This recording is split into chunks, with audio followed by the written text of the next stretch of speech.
No. It's hard on the knees. Okay. We have our panel assembled. I think we're going to get started. Good afternoon, everybody, and welcome. I'm Kate Seeley, Vice President of the Middle East Institute, and I'm pleased to welcome you to today's very important event, which we are delighted to co-host with our longtime partners in fighting crime, the Antiquities Coalition. It's always been a great pleasure to support the coalition's work, raising awareness about the challenges facing cultural heritage preservation in the Middle East these days. And I will never forget our very first significant venture into this field with them in the spring of 2015. And it was then that we co-organized something that, to me, having spent decades working in the Middle East, seemed almost impossible.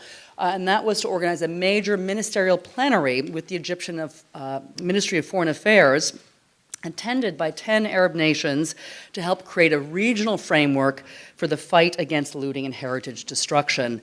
But it was such a successful event, a task force was created that we were able to meet the following year in Jordan under the auspices of the Jordanian Ministry of Foreign Affairs at a conference attended by 17 ministers to continue this very important discussion. Now, all of those efforts were in parallel to the coalition's efforts here in the US to launch an initiative to bring together a group of experts to also come up with solutions stateside to this crisis. Their report, Culture Under Threat, Recommendations for the U.S. Government, called for new policies, practices, and priorities to reduce heritage destruction and looting and end impunity for the illicit trade in cultural patrimony. Now, today, 3 years later, we are here to assess the status of these original recommendations. Now, needless to say, so much heritage has been lost in the Middle East over the past 6 to 7 years. The loss is heartbreaking and it is immeasurable.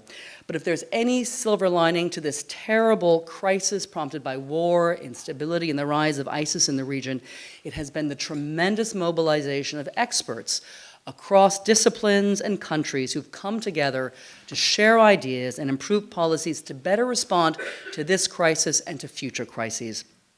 Now, as the global outcry over the damage to Notre Dame has reminded us, our history and our heritage matter deeply, and we all have a stake in making sure we do our best to safeguard it for future generations. MEI's Arts and Culture Center, which I lead, celebrates the region's cultural heritage as well as its contemporary cultural output. This September 14th, we'll be opening an art gallery dedicated to the exhibition of contemporary Middle Eastern art in our renovated headquarters around the corner. Now, this gallery and this center will serve as a hub for all things cultural on the Middle East, both old and new, and we look forward to engaging you in the gallery and our other adventures, so please stay tuned, and we hope to see you at our opening on September 14th. Now, here to introduce today's panel is the Executive Director of the Antiquities Coalition, Tess Davis. She's stepping in for Deborah Lair, the Coalition's founding director, who's unfortunately under the weather today. But before I turn the event over to Tess, I want to remind everyone that today's talk is being recorded and live streamed. Please silence your mobile devices, but we encourage you to join the conversation on Twitter using the hashtag #CultureUnderThreat.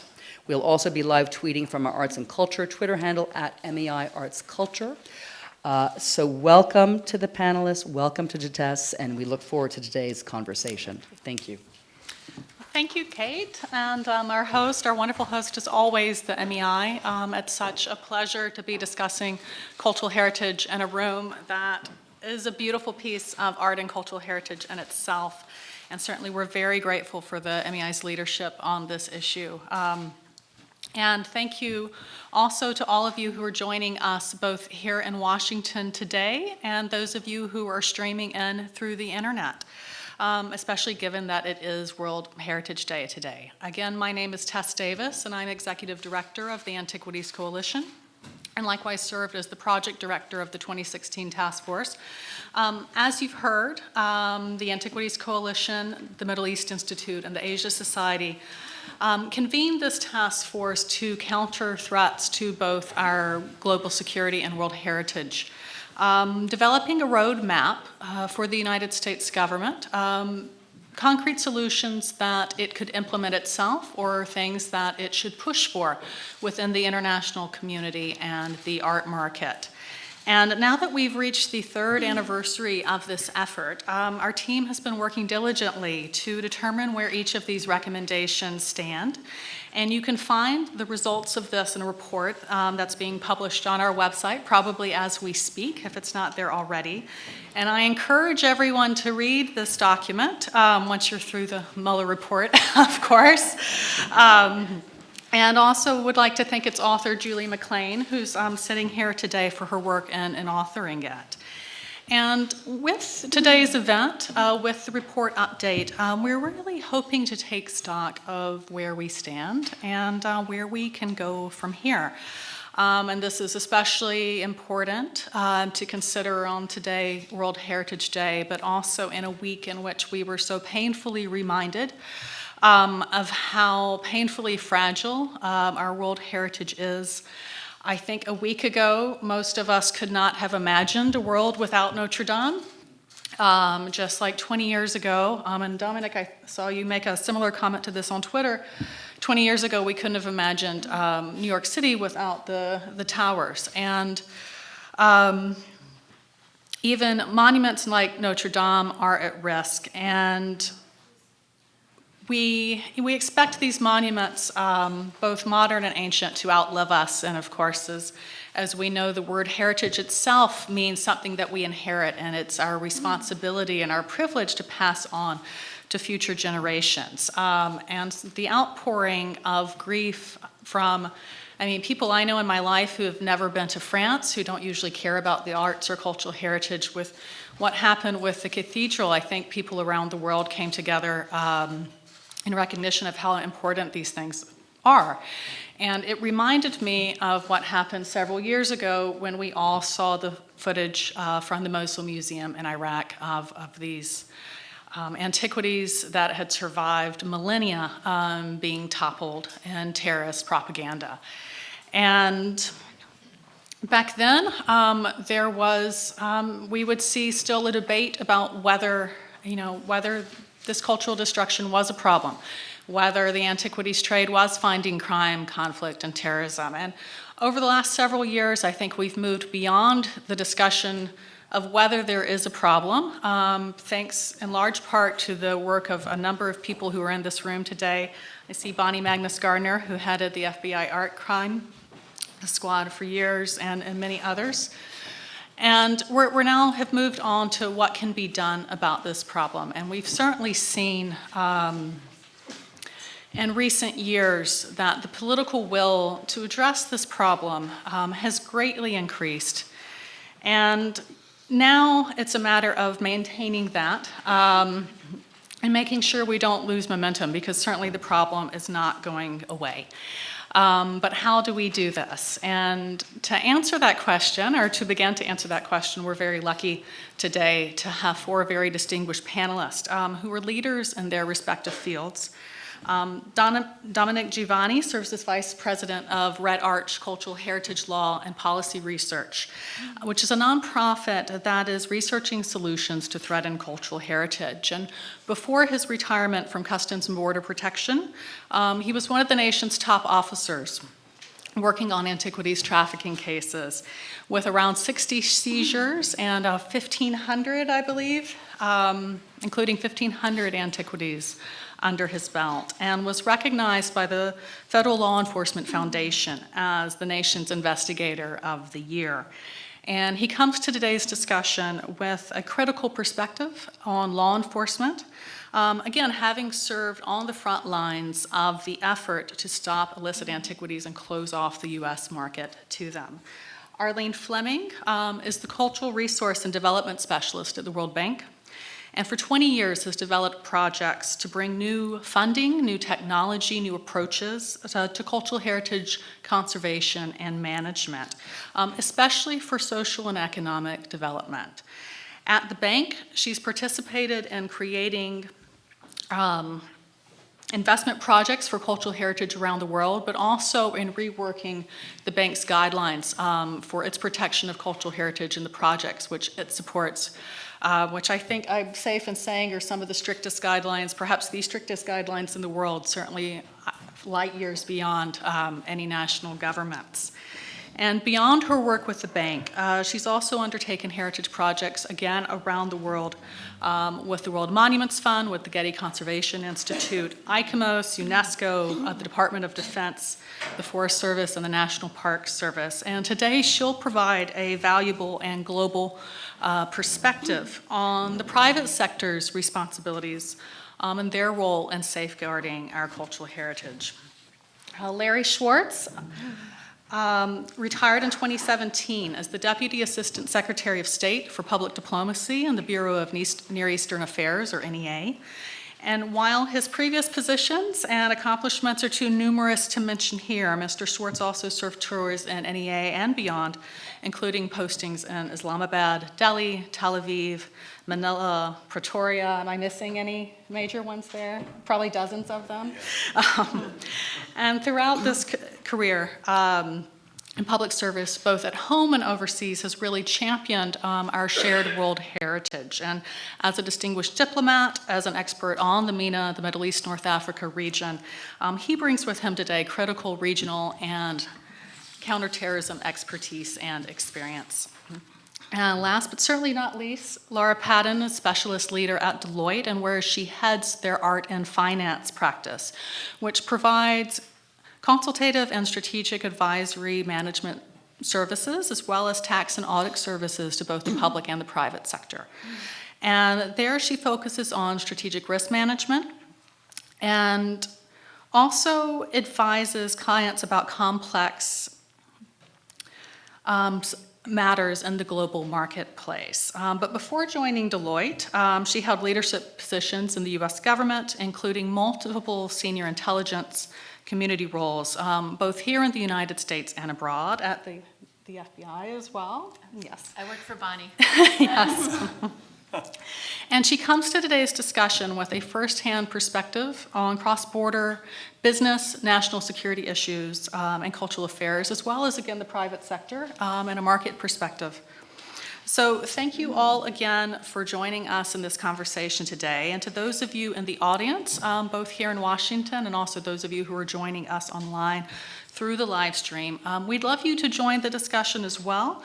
We're trying something a little bit new today, and so we encourage you, if you do have any questions, to tweet them to us at Combat Looting throughout today's event. And we'll be checking them throughout, and we'll also have a dedicated Q&A at the end to close today's discussion. And with that, let's get started. And how I'd like to open today's conversation is to allow each of our speakers to speak just a few words on what they've seen firsthand in their work, given these very different perspectives, that has convinced them that this is something that governments should care about. And Larry, would you like to open us up with that? Thank you. Hi, my name's Larry Schwartz. I'm a career Foreign Service officer. Recently retired from the State Department, so now free to say what I'd like to say. So I'll just say, as a starting point, I'm like many of you. I'm interested in and have been impressed by cultural heritage throughout my career and throughout the world, because by definition my work has taken me around the world. I've never been much impressed with government's interests in this matter, including our own. By and large, everybody's interested in and concerned about cultural heritage, but nobody really wants to do very much about it. And in part, that's because many people have other priorities. For most of our partners in the developing world who are experiencing rapid degradation of their heritage, they've got other priorities, living human beings as opposed to buildings that are falling apart, and war, and other issues that are extremely important to them. So cultural heritage rarely rises to the top of a discussion when foreign ministers meet the Secretary of State. Well, this is probably as it should be, in spite of how we all feel about cultural heritage. There are other priorities. On the other hand, there are times when cultural heritage comes into play in important national security issues, as has happened over the past 20 years or so. And we've seen the ideological iconoclasm of violent extremists using the destruction of cultural heritage as a propaganda tool, and or we've seen the destruction of cultural heritage as a way of making actual transactional profits for terrorist organizations, as in the case of ISIS. So, and finally, because we are concerned about these issues generally, the instability that we've seen across the Middle East region has resulted in a very rapid uptick in I guess, illegal excavations and theft of antiquities across the board. So when Egypt, for example, went through its several revolutionary periods in the past less than a decade now, we've seen police protection of cultural heritage sites relax, and as a result, large numbers of people are moving in opportunistically to steal antiquities, that many of which are still underground there. So we, as Americans, do not want to see our fellow citizens directly or indirectly participating in illegal trade or in receiving illegal stolen goods. And we want to maintain relationships with these countries who are trying to protect their own heritage. But frankly, they haven't fought hard for it. And until they do, you can't expect our diplomats to fight hard for it either. So that's the facts. Our government has never made it a priority, and it's up to organizations like you, interested people like you, to make sure that it stays a priority. So thank you. Thank you. And Laura, again, you've served on a number of agencies and departments within the U.S. government. What's your perspective on your work there or your work in the private sector? Well, let me start with this. And thanks, Larry, because you set me up perfectly. Oh, and we good. didn't even coordinate. Right, so imagine you're at home in your house in Northwest DC, and you have overnight guests. Kids are tucked in bed. You're, turning the last page in your novel, and you're about to go to sleep. And then you hear a boom, and then you feel a rattle. Or maybe it's the other way around. You don't know, you just know that something is shaking and it's not good. You decide the best thing to do is turn off the lights, gather the kids near, and wait till morning. And the next morning you go out and you find that the National Cathedral is in rubbles. So that's the experience that the scenario I found myself in back in 1999 in Kosovo. I was a house guest in a small town called Dragovica, Kosovo, which is probably the size of Middleburg. And at night, professional saboteurs laid military-grade lines and mined the cathedral and blew it up. The next day, my hosts and I walked to see what was left, and what we found were adults encouraging children to further desecrate, to stone an already destroyed house of worship. Right there I was an eyewitness to teaching hate and to the destruction of cultural heritage as a mode of power, as a national security issue. So that led me back to several jobs in the U.S. where, especially working for Bonnie, I was able to address some of these matters. Currently, in my role at Deloitte, I work with individuals and enterprises, for-profit, nonprofit, helping them identify and mitigate the risks of conducting transactions in an art market that was until recently, sort of considered a handshake market, and now it's a global cross-border big business. And I have several insights I'd love to discuss throughout either now or throughout the, okay. Perfect, and yeah, and hopefully we'll get to that. Actually, Great, and that's that's a great transition, the way we're arranged, right. because Arlene, you've had a perspective of this from both as an archaeologist, but also from the private sector and from the financial industry. Yes. Well, I should say I'm not here representing the World Bank, although what I say draws on my experience working at the World Bank and in other organizations. But I would like to pick up on Laura's comment about the local scene and talk about the local community and the importance of the local community in the protection of antiquities and cultural heritage.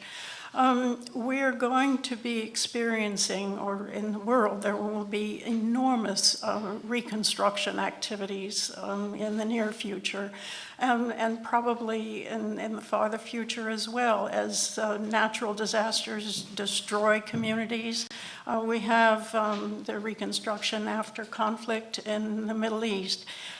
This reconstruction presents challenges and opportunities for the protection of cultural heritage. It is difficult to apprehend people who are smuggling antiquities across borders. It's probably less difficult if we set our minds to it, to protecting the cultural heritage in situ. So what do we have in the way of resources to do this?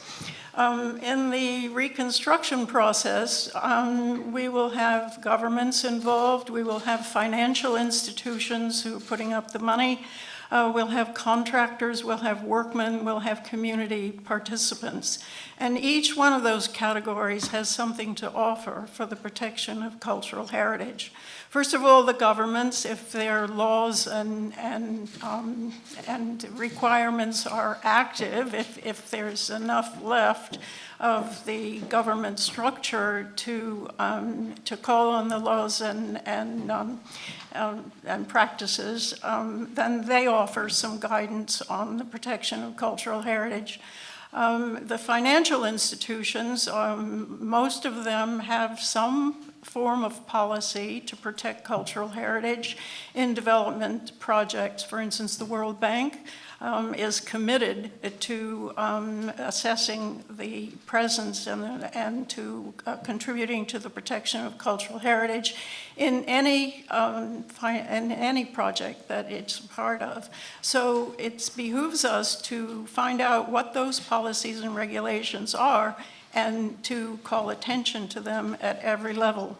Then the requests for proposals for work need to specify that cultural heritage should be part of the activity, that you consider what you are likely to find and what you do when you find something in the process of construction.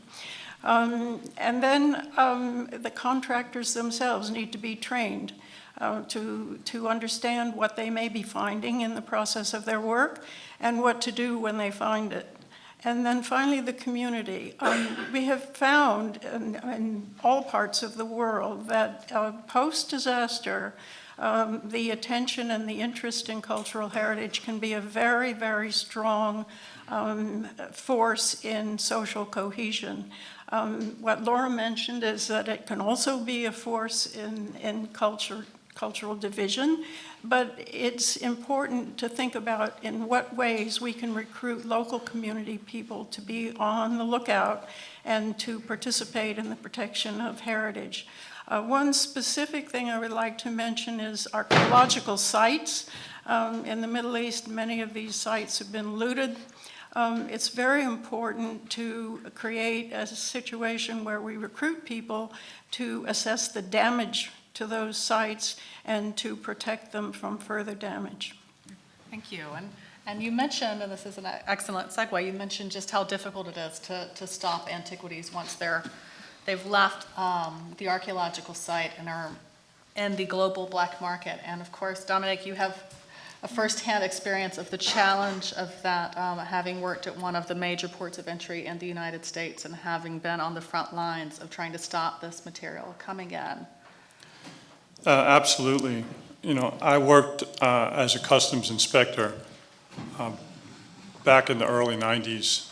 You know, I started just as any law enforcement officer would do, just, you know, tell me what I have to do, and I'm going to do it. I had no recollection about art and antiquities. It was not anything that I had any interest in until someday that something came across my purview, and I thought I was looking for drugs, actually. And it turned out to be a religious artifact. And it struck me that night that this is important to this other country, something that's their national patrimony. And if myself and my partners, we didn't stop it through our collaborative efforts, it was gone into the ether, into the criminal network. It turned out that the person was a low-level criminal, but it just gave me an instant perspective. This may be important. So my direction, rather than looking for drugs or any other kind of contraband that I was interested in, I started to keep this in the back of my mind that I want to look for more types of objects that are art-related.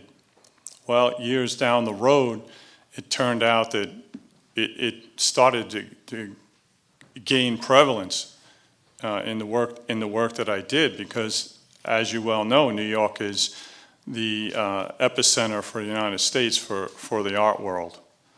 And back around 2000 or so, you know, I started to see a lot more of it. What happened was I went from regular inspections in cargo and things like that. You know, I basically was a cargo inspector, so I'm not that type of inspector that you would see who is at the airport. So I deal with shipping cargo mainly. I had an opportunity to work in express consignment cargo, which is Federal Express and UPS, that kind of thing. So I was detailed to Federal Express, and I said, yeah, okay. You know, I'm going to give it a go. You know, I needed to work those kind of hours for certain family reasons. That turned out to be a major decision, because little did I know, Federal Express and UPS, that's the way to go for the art smuggler. Because I could, if I was the smuggler, I could take something away from someone and I could ship it overnight to my colleague, and he's got it. Just like that. It's much better than ocean cargo, which takes weeks. So I basically, you know, started working on that until towards the end of my career. I would say 5 to 10 years, it became my primary focus at the behest of my superiors, who said, look, this is becoming a very big thing. You know, I retired in 2014, but from like 2008 on, you know, it became something that was so important. And I think what happened was, it's just my feeling on this, in my opinion, that unfortunately the tragedy of 9/11 forced the coalescence of law enforcement agencies to start sharing information, start working together. And I saw this with art and antiquities. You know, we started to talk to each other, and I had an opportunity. I was an officer. I was an inspector, an officer on the front line. So I'm the kind of person, something is going to come through. If it gets by me, it's gone. Once I stop it, I can turn it over to an investigator or a special agent. And I had the opportunity to work with Homeland Security Investigations, which is ICE, which is now part of DHS. And that union of different agencies into DHS was very important, especially for the work that we did, because now we could work side by side. And the importance of cultural heritage in what I did is exactly what I just said. It was the need to have somebody looking, somebody watching, because if you don't educate your officers to look for things, they don't know to look for it. And that's the case with art and antiquities. It's not something that's out there on your bulletin board, it's number 1, number 2, number 3, number 5. It's probably number 10, even more than that. No one really knows that that's important. But once you give them an awareness that, as, let's say, as a political leader or an administrator, that you want your law enforcement officers to look for it, they'll do it. Because the thing is that as a law enforcement officer, your primary objective is to stop crime and to protect the innocent citizen from being harmed by that criminal and what he does. So art affects people because it's a loss of money, it's a loss of investment, it's a loss of national patrimony to some country. And if I was to give a case, not in the Middle East, but I would say in India, their artifacts are considered to be deities. So that is extremely important to that nation, that those particular items are revered and very important to their whole fabric of their society. So I would say that, on the face of it, art and antiquities is not important to a lot of people, but it is very important to us all, especially with the destruction that we are seeing in the Middle East, where there's just wanton destruction of someone's heritage. We're all together connected in this world, and it's a humanity issue. It's where we came from. It's where my neighbor came from, and I should be interested in what happens to him. I should have empathy for what happens to my neighbor as well as what happens to people who are right here with me and next to me in my country. So those are the things I found were very important. It's a collaboration that's needed to solve this problem. It's a multifaceted problem. It has many different elements to it. There are many people on the ground who are working every single day in their own specialty, but we need to communicate more and collaborate more in order to save our own heritage here in the United States, as well as across the world, shaking hands with other countries. And actually, speaking of that, thank you, and cooperation and the recognition that this is not a problem that stops at the border of any one country. Larry, during your career at NEA and beyond in the State Department, you did much on the issue of bilateral cooperation.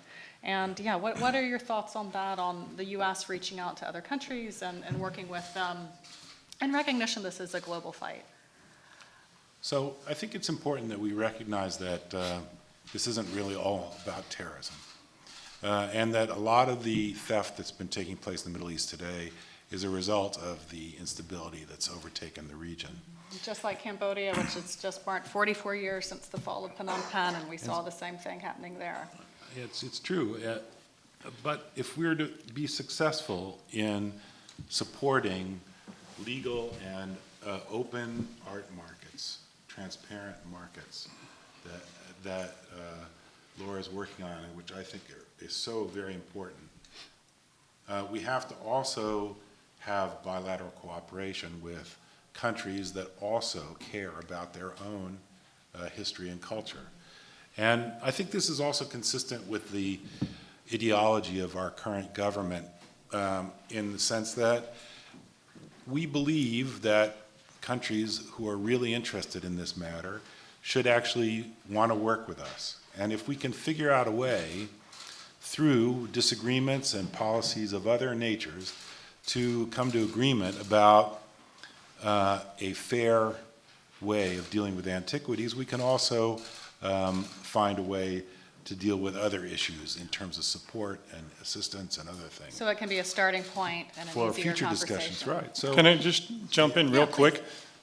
The distribution networks that are involved with art and antiquities are the same for drugs and human trafficking, because the people who work in the art markets illicitly, they are aware that there's been a lot of success with criminal elements in other areas. So, they want to just hop on that without starting from the ground up, and they want to use the knowledge that other people have in other criminal enterprises. And it's quite efficient, and it serves their needs. So Laura, given your role in the intelligence community, thoughts on that? So yes, I agree. I mean, at a fundamental level, if you look at the network of how an object gets from a hole in the ground in the Middle East to an Upper East Side gallery or a collector's home, and I'm just using that as a theoretical example, there are going to be some overlaps of other networks. You know, look, people flee, refugees leave. Look, and let's be also, I mean, if I'm a refugee and I think I might be able to take one of those, I'm fleeing a war, my house has been burned down, I'm not a criminal. I'm just trying to save get anything that might be able to get money, earn money for my family. Where it becomes criminal is the smugglers who prey on those people, and then it goes into the same flow of other illicit cargo. So that's an important point, because this type of problem is driven a lot of times in a lot of countries by economic poverty. That people are faced with a situation where they can't survive. So they're willing to do something that they normally would not do to make some money to feed their family, to be able to live. Yes, but also, I'm sorry. I think we have to make that connection, and I think when we negotiate with governments about antiquities, we have to bring that factor into play, because they will pay attention, because they're definitely interested in the reconstruction of their country, whereas they may not be interested in antiquities trade. Yeah. And I think if you make that connection between the economic need and on one side, and the potential for community solidarity and community participation in the reconstruction on the other hand, you may get their attention. Can you think of a success story on that front that you've seen in your work? On the community, well, there are just many small instances where after a natural disaster, people rally around a cultural symbol, Notre Dame, for example. I mean, it is part of a sense of belonging, and if you can accentuate that sense of belonging and something that characterizes the community, as opposed to something that may provide a little money for a household, I think that you have something, you have a story to tell, and you have a rallying point. On the other hand, you will never protect these antiquities without the participation of the local community. Absolutely. I mean, I remember 30 years ago in Turkey seeing the Antiquity and his little bicycle with his basket on the bicycle with the antiquities that he has gotten from the ground, and then following those antiquities to the international market. Every time they change hands, more money is involved. You have to start at the local level. That doesn't help you with the antiquities that have already been taken away, to be sure. But if you want to prohibit and protect what's left, you've got to work at the local level. Yeah. Well, and I think as you talk about the source countries and changing norms among people in these communities, we also need to look at changing norms on the collector end, in the United States and Europe, right? Which is, I mean, are we the largest antiquities market? Actually, and it is still hanging okay. on. Just making sure. And that actually, we've gotten a question from Twitter that ties right into that. And the question was that, no illicit trade has ever been defeated at the source. And so how can we address the demand that is leading to the looting? I mean, these ancient sites are ancient, so they were there for millennia before there was a market for this stuff. And given your work with the private sector, thoughts on that? Well, I think we'd have to distinguish, are we talking just antiquities or art and antiquities? And I'd like to answer it more broadly. I think that the trade, there are several different things going on in the trade right now. The art market, and I'm going to say art and antiquities market, is especially vulnerable to money laundering. And that's for structural reasons as well as, in other words, how business is done, but also just the nature of art and antiquities. They are objects that have a subjective value, are often, okay, maybe not a cathedral, but are often transportable, right? And as we heard earlier, you have to have knowledge, and it's a market that has asymmetric information in it, right? So you have to have knowledge about the value of it, and frankly, inspectors don't always know. That's one way, right? Art and antiquities are really good for moving value. Does that make sense? Like diamonds, but maybe not as small. We can set the context for this trade, though, and help everybody. And that is, we have a tool that's been provided to the United States government to help manage the relationship between two countries and to provide and set the context for bilateral cultural heritage trade. And I think it's actually shocking how few governments have engaged with the United States over this. That said, more are coming to the table. And we're now seeing quite a few countries in the MENA region that are specifically interested in providing a new bilateral relationship with the United States around cultural heritage. We have, in the past few years, signed 2 agreements, one with Egypt and one with Libya. There are about 4 or 5 other countries maybe that are still in various levels of discussion. We've seen Congress take direct engagement in the cases of Iraq and Syria. And we have the case of Yemen that's before us right now. This is a country which is really in the midst of a terrible civil war where, hundreds of thousands of people are suffering. It's probably one of the greatest humanitarian crises in the world today. And oh yes, by the way, all the museums have been looted for their antiquities. And the government claims they're being looted by terrorists who are seeking to put these things on the market. Whether that's actually true or not is less important than the fact is that this is taking place. So we need to create bilateral agreements that'll give our governments the context for a legal trade in antiquities. We've all benefited from great museums, universities, other institutions, and some people are private traders. Having antiquities in the international market is not inherently a bad thing. In fact, it's a good thing.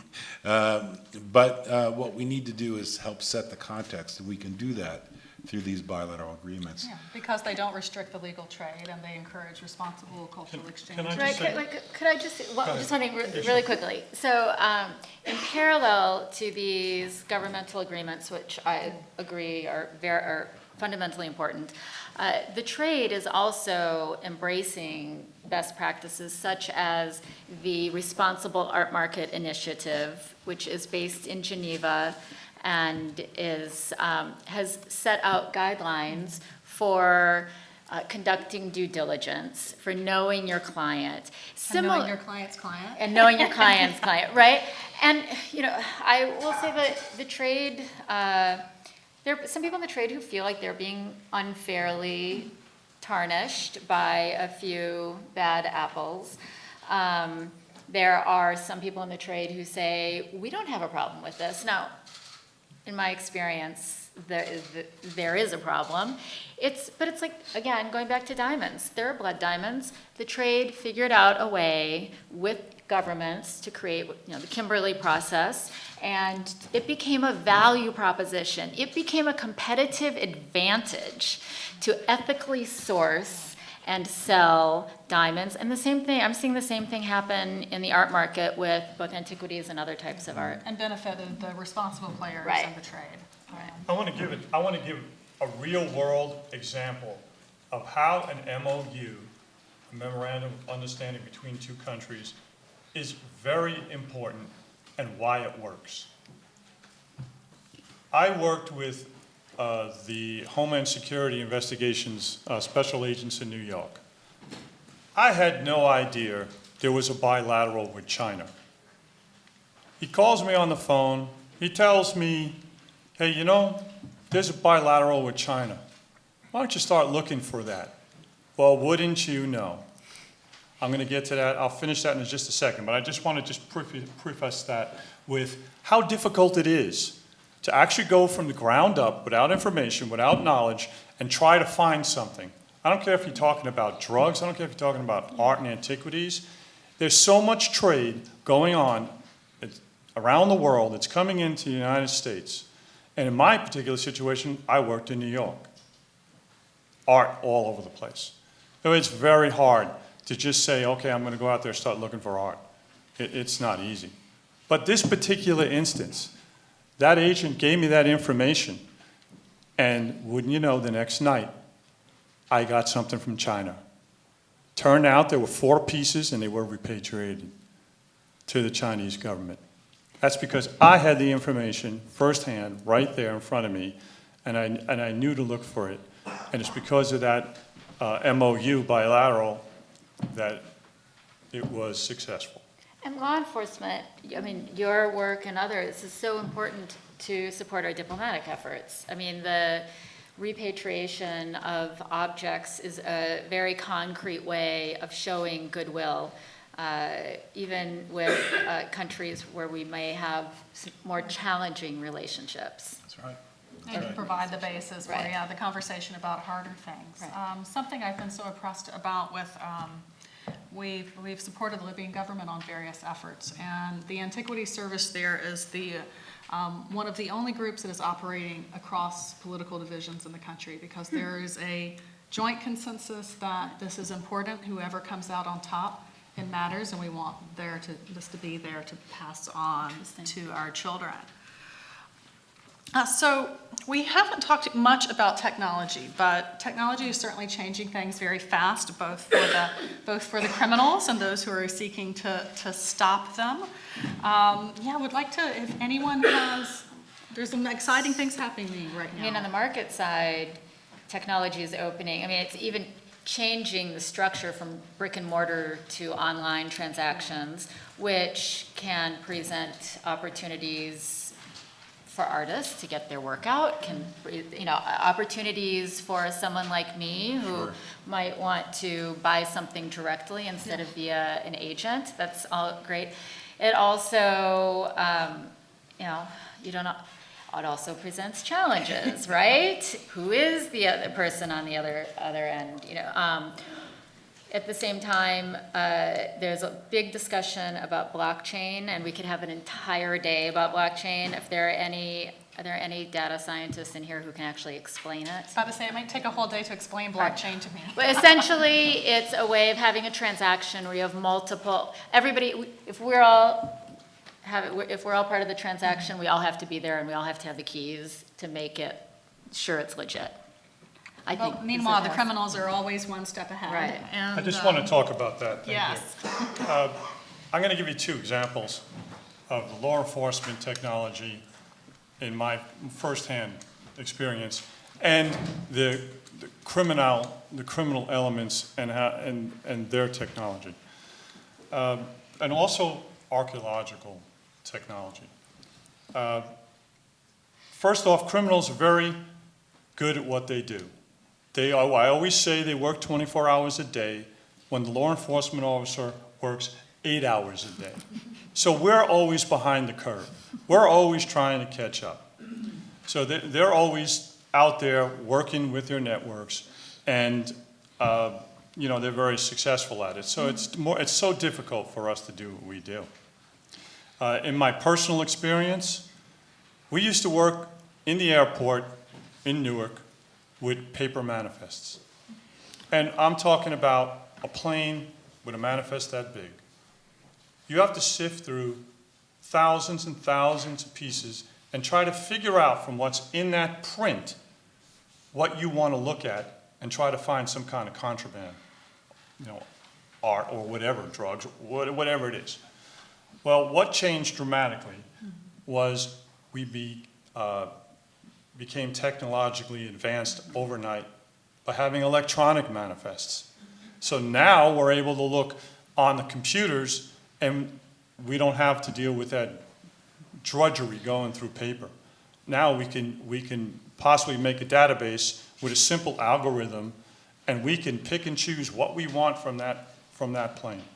So with that technology in place, it was much easier for myself and my team to collate and find the things we wanted. And with that, we started developing a better success rate in art and antiquities. The other area that's important, I think, where we're leading to is scientific technology. Whereas we're trying, I'd say archaeologists specifically, they're trying to prevent the crime. And how they're doing that is they're using satellite technology. They're using topography technology where they're x-raying land to see what's under it. The same thing with the satellites, they want to see what's there. Now, it's not only before the fact, after the fact, that's what I meant to say, where the crime has already been committed and you see potholes in the ground. They want to see where the artifacts possibly could be through certain screens that they have developed and technology that can see underground. So when they're able to do that, now they could send people out there and work with the country to try to protect that cultural heritage before the criminal even gets to it. And I think that is a fascinating thing. Yeah, so Arlene, as an archaeologist, any thoughts on that? Right. Yeah, you're right. I was going to say something about the remote sensing. I'm sure you've all seen in the newspaper and on television these pictures that look like moonscapes with lots of holes where there's been systematic looting. One of the problems with that is that there are all kinds of people doing satellite reconnaissance, and that brings up the question of coordination. And we really need to pay some attention to coordination because there's a lot of duplication of effort in the use of some of these technologies, and it's wasteful. But nonetheless, it's extremely valuable. But I think also valuable is the cell phone, because you can have people in the community taking images and sending them all over the world instantaneously to people who may be able to do something to stop the looting. You need people on the scene to be monitoring what's happening.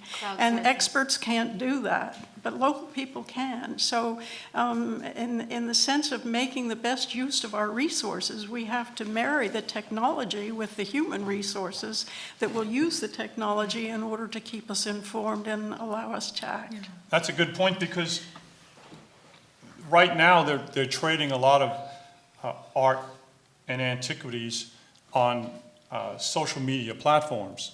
It's WhatsApp, Facebook. They're using cryptocurrency, and things are very quick in that universe. So that's something that is very hard to go after and try to stop. And I think that's another area where we're going to see more work from people who are protecting cultural heritage. Yeah, Laura, you had, No, we're getting toward the wrap-up part of this discussion, so I just thought I'd add something here that'll hopefully help, and that is, no, antiquities are not the top discussion item between the Secretary of State and the Foreign Minister of any country. So it's up to organizations like this, like MEI and the Antiquities Coalition, who are helping to bring greater visibility and pressure to raise this issue above the lowest levels of the checklists for the senior leadership. Because frankly, all of it depends on bilateral cooperation. Just like drugs and thugs and these other elements of government-to-government cooperation, unless there's some kind of important policy imprimatur put on it by senior leadership, it just will not take place. And it requires that kind of pressure. Yeah. Yeah. So we have another question from Twitter. Laura, I think you're the best to start with this. And this is how to encourage collectors to be more responsible. And something that struck me when I attended the recent meeting of the Responsible Art Market Initiative in Geneva is that there are these two separate languages, and that you do have people with, art history degrees now having to, they've gone there, they're having to worry about Nazi looted art, looted antiquities, and now money laundering and fraud, and it's. Well, and I think part of it is, and you're absolutely right. And speaking of Geneva, I believe this applies to Switzerland as well, but definitely in the EU. But in 2020, all art and antiquities vendors will have to comply with what's called the fifth anti-money laundering directive, which is the technical. Yeah, it's great. The technical. People are freaking out. That's not very technical, right? But it's understandable, right? You're an art historian, you have an art gallery, you're not a financial institution. And many of the ways those of us, certainly at Deloitte, we talk in corporate speak, just like when I was in the government, we spoke in government speak, right? Is bridging that, you hear compliance program. So each gallery, what is a compliance program? Well, for a financial institution, that would mean that bankers have to write suspicious activity reports. If I go into a bank and I look sketchy, I act sketchy, right? I say, got this, I inherited this $1 million cup from my grandma, yeah. They're like, this woman is, here are some red flags. So it's all one of the things that I've tried to do in my position is help the trade get ahead of this and figure out a way to review current policies and procedures to see, how do they stack up, right? And are they already doing some things right or not? And what might they want to consider? Here's a simple example. A gallery could get a subscription to LexisNexis. It's not cheap, but they could even pool with I wrote an article about this actually in the December edition of the art newspaper, saying, hey, maybe galleries want to pool their resources because it can become an operational burden, right? Yeah. So they have LexisNexis. You look up a new client and you find out, just do a basic search and you can find out some things about them. Maybe they have been indicted in absentia for antiquities smuggling. We call that a clue, right? Is that a clue? Or maybe, maybe you get nothing but glowing results. But the point is, there are very concrete things you can do. That aren't and some of them are low tech. I'm reminded about the journalist from the LA Times, Jason Felch, quickly Googled some of the provenance information for a piece that had been bought by a museum in Australia that was supposed to be owned by these multi-millionaire collectors, and he finds the address and it's a walk up above a laundromat in Queens, and it's like something doesn't and part of it is taking those, as an experienced professional in any trade, when something doesn't seem right, usually not always, right? But you take that knowledge and create a set of policies and procedures, red flags, a checklist even, that your gallerists or whoever is responsible for acquisition can go through. And we have another question from Twitter, and then we'll open it up to the crowd here, unless you're tweeting, and then you can bypass that. But Arlene, something, we haven't spoken much about the military today, but it is an important part of the discussion, and something you and I were talking about recently was the contrast between how the U.S. government and the international community responded to what was happening in Iraq and Syria in particular compared to how it responded to what happened in Iraq in 2003 or even before in the 1990s? Yes, well, there's been a lot of progress made, but we always seem to be a step behind. I remember in 1991, there was just minimal participation by the academic community in even attempting to contact the military. So there were really, there was not a conversation. Now that's improved somewhat, although it's piecemeal. But we do have something called the no strike list. And when it's anticipated that the United States will be involved in any way in military action in a country, the archaeologists provide them with a list of places that they need to, by all means, avoid. And that is just the tip of the iceberg, really. I mean, there are thousands of archaeological sites in many countries, but there are certain sites that are really prominent and that should be avoided. So there is that as an example of something that has been accomplished. There have been a number of initiatives which attempt to connect the military with academics and people who know about cultural heritage. But they're spotty, actually. And I think what Larry was saying is that this is not a top agenda item for active parts of our government and our society, and so therefore we need to push as hard as we can to keep it in their minds. And I think, Except for Iraq it was, and Syria, Yeah, that's true. and for Syria it has been. But that, and I just, one more thing, and that is that the military has been very receptive, by the way. I mean, this idea that, you know, these guys, they just drop bombs anywhere is not real, except it's not their job to think about antiquities. They have another job, right? So. But if they have the information, they will take it under That's correct, advisement. and that's the important And the problem in the early 90s was that there was no way for them to get the information, and that's been remedied to a large degree. I just wanted to say in terms of attracting senior level attention to these issues, last year's sale of the $450 million, Leonardo's Salvador Mundi. Well, I'm not qualified to weigh in on that. Has definitely, and now it's apparently, I don't know, I went to the Louvre Abu Dhabi and it wasn't hanging up. So apparently It it's wasn't now, bought by the Emiratis, I think. Anyway, so, that has definitely, it's a slightly different twist on what we're talking about, but it certainly has garnered interest from leaders who don't necessarily follow these issues. Yeah, and I think also, again, the Notre Dame case just Yes, shows how this can absolutely. rise to prominence quickly. All right, so for our audience, we'll need to do this on the microphone since we're recording. So the gentleman in the front. So, and if you would begin by stating your name. I'm Peter and- Humphrey, an Intel analyst and a former diplomat.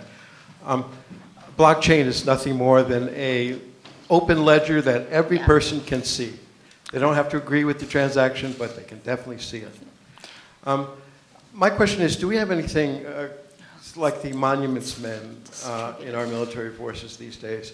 And more importantly, is there a day-long training for the ground pounders, for the CIA paramilitaries, for the special forces guys, for the Marines who are on the ground? Is there any sort of kind of getting these guys up the learning curve a little bit? Would anyone like to answer that, or if not, I can? Yeah, I can Okay, say. There have been a number of training programs for the military. Again, it's piecemeal, but the activity at Fort Drum in upstate New York stands out. I mean, they've done a number of really creative things, including creating decks of cards to give to people who are deploying to Iraq and other countries, to tell them about the provisions for protecting cultural heritage and to picture certain outstanding examples of cultural heritage. They've been really excellent training programs, but they're not widespread. And to find out more about that, I encourage you to look at the report because there's some great information, what's going up on the website today. about that and what's being done. And there are some, as mentioned, Laurie Rush, who's really a leader in this issue. And to show that the military's got the message, you should look up the Abu Sayyaf raid, which was really quite an extraordinary event in which our military went after Abu Sayyaf, who was the treasurer of ISIS in Raqqa, and managed to retrieve all of his computer equipment and showed how he was creating a fake ministry of antiquities and actually engaging in the sales of antiquities as a result and raising money that way. But they managed to retrieve a whole haul of materials and evidence against ISIS there. Thank you. Yeah, thank you. In the back, Peter Tompa? Yeah. Hi, I'm Peter Tompa from Global Heritage Alliance. I was curious about one of the statements you've made here and then also in some papers. You said that MOUs don't impact lawful trade, but having worked on them for years, I can tell you that they impact lawful trade to the extent that they are in effect an embargo on anything that's not provenanced. And a lot of items which are quite lawful and are lawfully traded abroad just don't have the provenance history that's required for entry into the United States. Well, something I would like to speak to that, and something important about the MOUs is that they're not retroactive. And so if you do have proof that an item left the country, let's use our agreement with Cambodia as an example. That's where I've had the most experience. Our restrictions are import restrictions as opposed to an embargo, which is an actual block. These are import restrictions. And for Cambodia, they went into place in 1999. So if you have something that was removed in 1998, you can bring it into the country. Perhaps not no questions asked. There are still other mechanisms. But they're not retroactive. And while there could be some that fall through the cracks, of course, expensive items leave a long paper trail.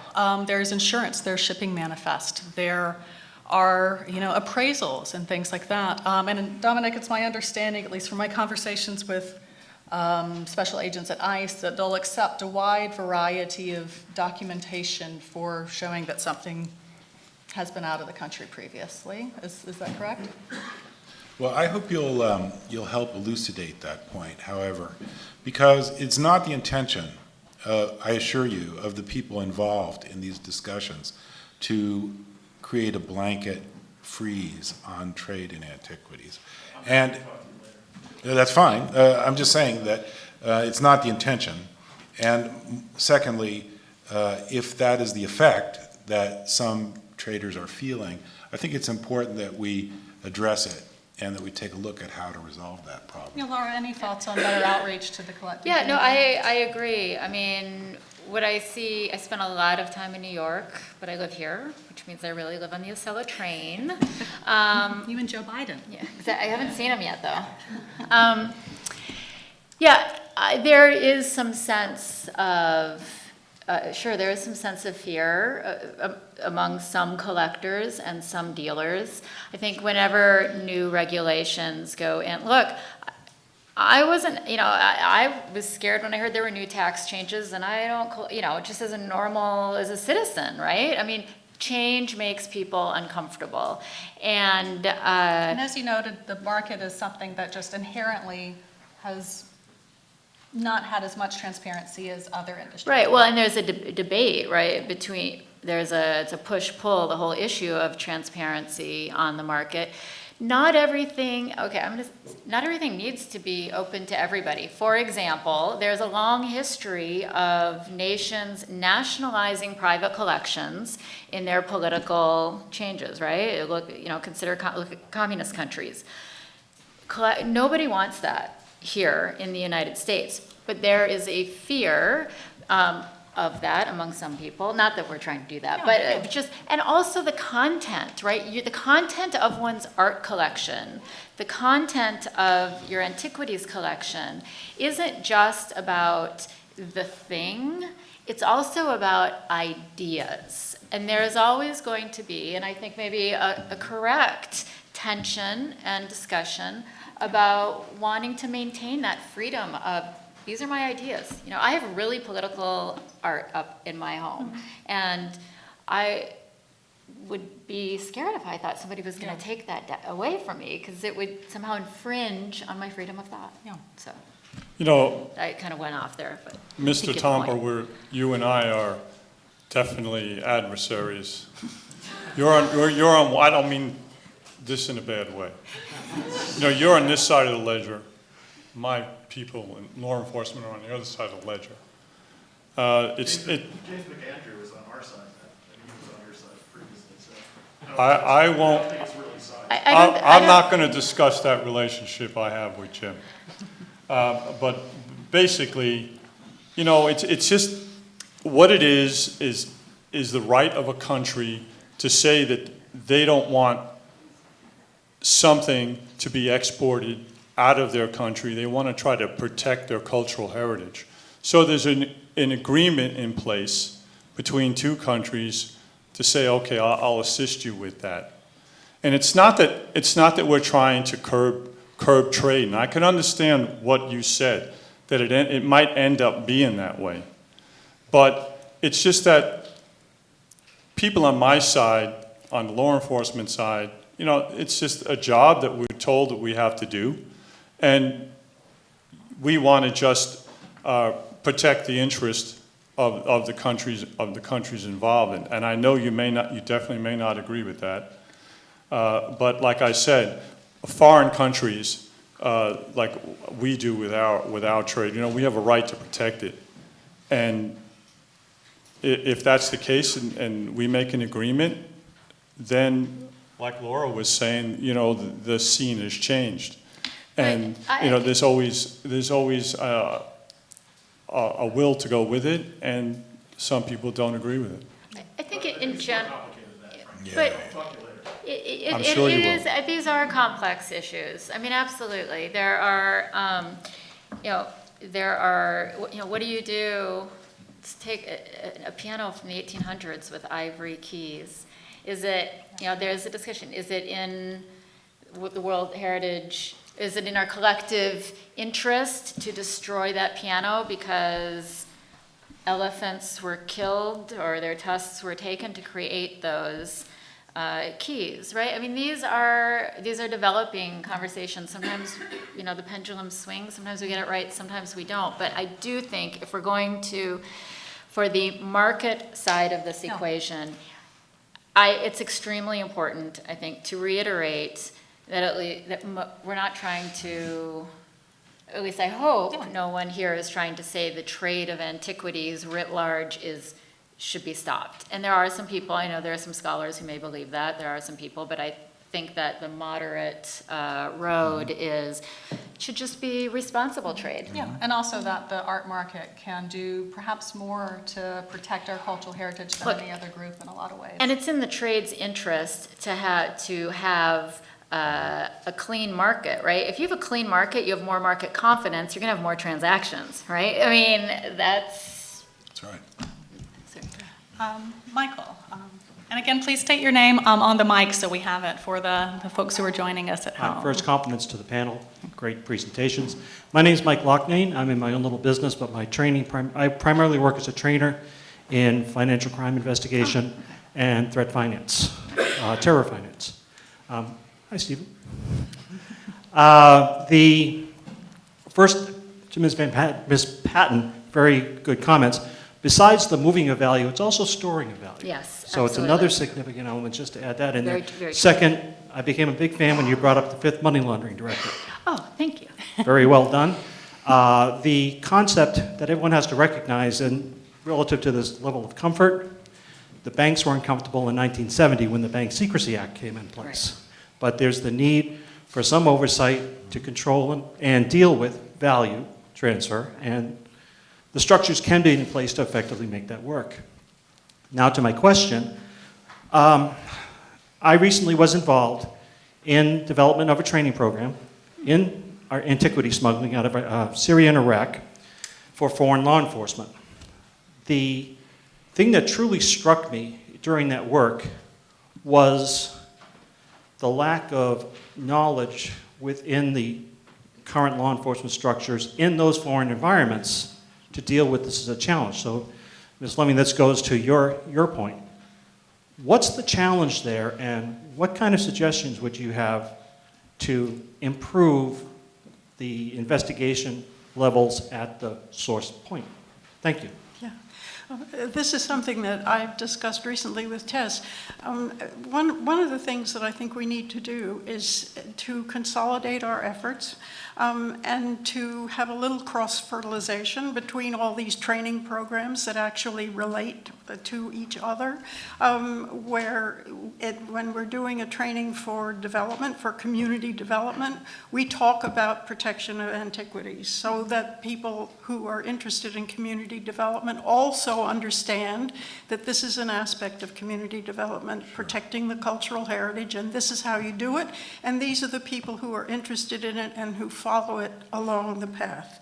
That's just one example, but there are many, many training programs that are going on now, and there's really no effort in most cases to bring in related subjects, just even to mention them so that people understand that this is a totality we're talking about. You're talking about a particular part of that totality, but you don't want to ignore all the rest. So I think that we have a lot of work to do to take a look at the training programs that exist and see what we can do to infuse our message into a whole variety of training programs. So that's what I would suggest.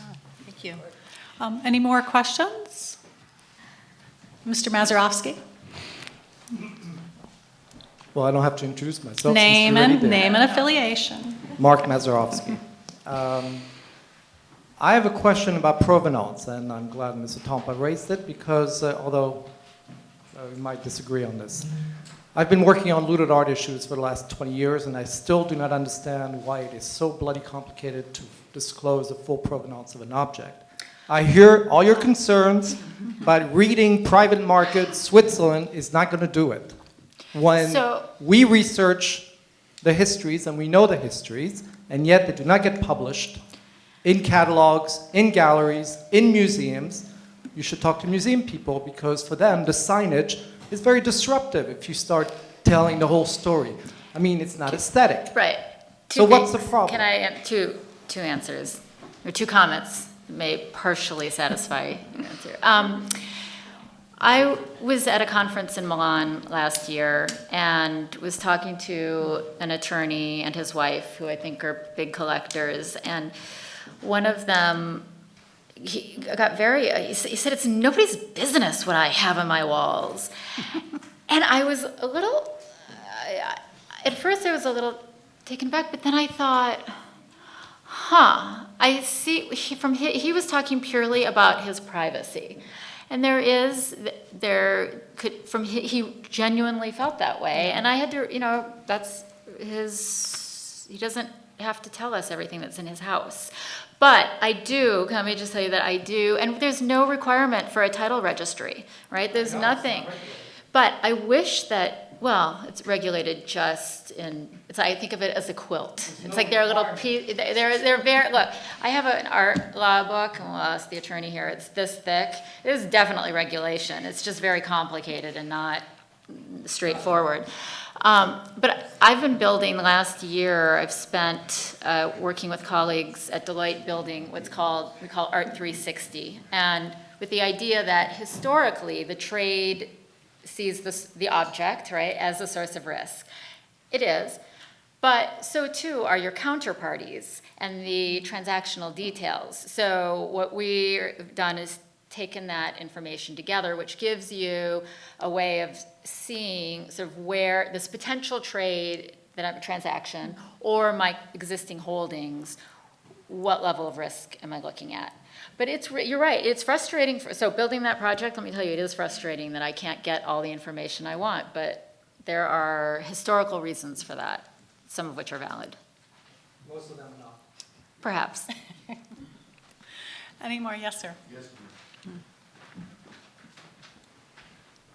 Thank you for the panel, and my name is Thomas Gorgisian. I'm a writer and journalist, and luckily or unfortunately, I'm not one of the buyers or sellers that I'm surrounded with them now. My question is regarding what is missing. I mean, it's like Miss Laura, you mentioned a lot of times clear trade, environment, and all these things. What are the rules, regulations, rules of the game? Right. What kind of things has to be done? Second question, what are the roles of, what is the role of the Sotheby's and Christie's and similar? I don't know if they are, is there any effort is done? Maybe Antiquities Coalition may tell me about any, especially where recently Metropolitan had a piece which is, they were giving Kim Kardashian exposure to, and then it figured out it was stolen or whatever. And the third question is regarding, when you say art pieces, I mean, is this part of the Antiquities Coalition work too, or it's that you are just focusing on just the antiquities in certain, like cultural antiquities, or you included creative works too? Why don't you answer the Antiquities Coalition? So our focus has been on fighting the illicit trade in ancient art, but that's obviously not a siloed issue by any means. And actually this Tuesday from Hollywood, Florida, we announced a new initiative about which we're very excited that is working with a diverse group of players, including many in this room, to look at a wide range of financial crimes beyond trafficking. And something that was pointed out to me recently at the conference, this anti-money laundering conference, which seems obvious in retrospect, but I'd never thought about it before, is when you're talking about trafficking anything,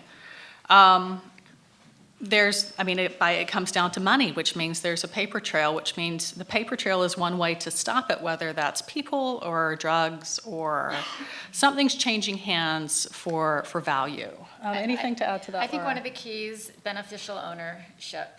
I mean, right, historically, you could just walk into, I could send Joe Schmo into an auction and bid for me. Now the legitimate auction houses want to know who Joe Schmo is bidding for. It doesn't mean everybody needs to know, but the auction house would like to know. That's a game changer from my perspective.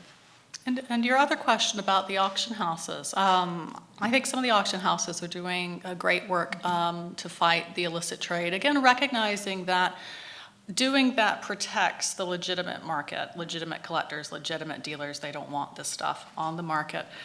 In fact, in this very room, we were honored to have one of the vice presidents at Christie's who came and met with a room full of cultural attaches and ambassadors from Middle East and North African countries. Imagine walking into the Lion Den and was willing to walk through their process, how we make sure that looted art doesn't end up in our sales. What happens if there's a piece in our sales which concerns you? Here's my private number. And so that's something I don't think would have happened 5 years ago, 10 years ago. Your people have more historical record in here than I do. No. It wouldn't happen with a lot of other institutions today. You know what? I would say that just like most of us who have deposit accounts at banks, most of us aren't bad actors, right? But the banks still need to have a process to try to keep the bad actors out of their line of business.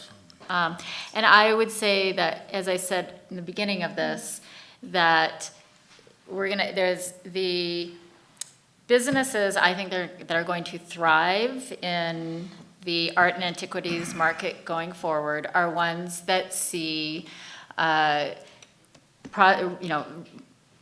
processes and procedures clean business. Since we only have a few minutes, we can go into what that means, but they're going to see that as a competitive advantage. Yeah. So using what could have been an obstacle as a stepping Yeah, stone. I mean, sure, it does cost money up front to set up, to train people, right?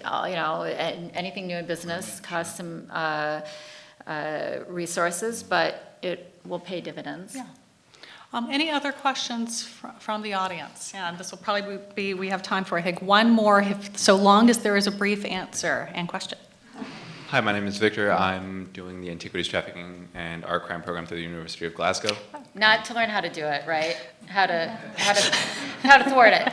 Donna and Emily say hi. Hi, thank you. But my question is geared towards creative compliance when we talk about these regulations, and how, in terms of consequence for not complying with the new regulations, and even with best practices that are more ethical standards than they are legal regulations, how do we deal with the fact that in a market full of actors with a lot of cultural and social capital, by and large, they typically don't face serious consequences, but also over time, the bad actions that they have been involved in don't stick.